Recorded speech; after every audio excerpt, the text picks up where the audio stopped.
Good morning. This is Father Stephen Kelly from St. John's Church in Detroit. We're continuing our series of daily morning meditations, where we generally look at one or another of the lessons that are assigned for morning or evening prayer, what is known as the Daily Office Lectionary. Today for Saturday, let's take a look at the first lesson that's assigned for morning prayer, and that's from the second book of Samuel.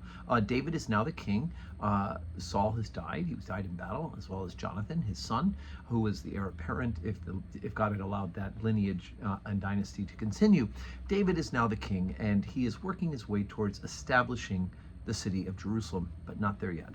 And so they have, of course, the most important thing for them is the Ark of the Covenant, and that is the 10 Commandments that God had given to them. And the Ark of the Covenant, commanded by God to be built, became that central locus and identity of the place of worship and the presence of God for the people of Israel. But there were very strict rules about how it is to be moved from place to place, and no one was to touch it. And so we'll find out the consequence of people not following God's instructions. 2 Samuel 6, beginning at verse 1. Again, David gathered together all the chosen men of Israel, 30,000. And David arose and went with all the people that were there with him from Baal of Judah, to bring up from thence the ark of God, whose name is called by the name of the Lord of hosts, that dwelleth between the cherubims. And they set the ark of God upon a new cart, and brought it out of the house of Abinadab, that was in Gibeah, and Uzzah and Ahio, the sons of Abinadab, drave the new cart. And they brought it out of the house of Abinadab, which was at Gibeah, accompanying the ark of God, and Ahio went before the ark.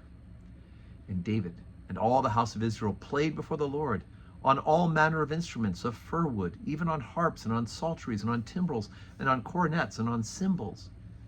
And when they came to Nashon's threshing floor, Uzzah put forth his hand to the ark of God and took a hold of it, for the oxen shook it. And the anger of God was kindled against Uzzah, and God smote him there for his error, and there he died by the ark of God.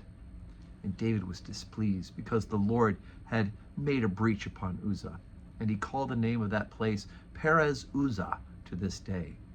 And David was afraid of the Lord that day, and said, How shall the ark of the Lord come to me?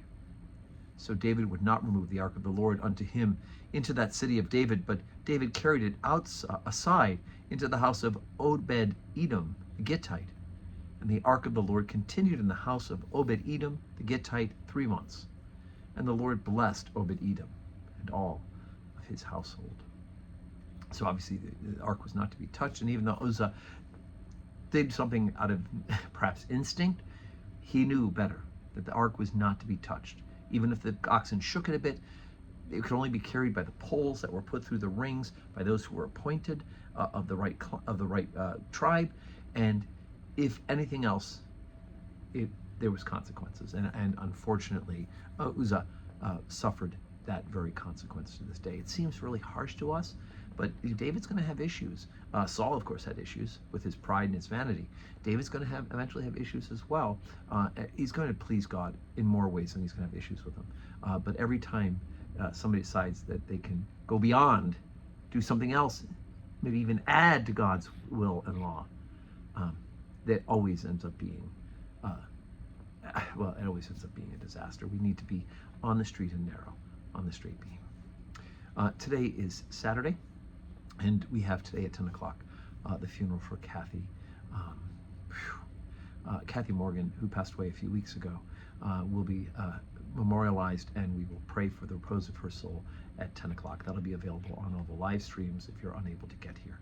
But I do hope you can join us today, and of course, and also join us tomorrow for worship at St. John's on Sunday. And may your Saturday be a day that's full of blessings.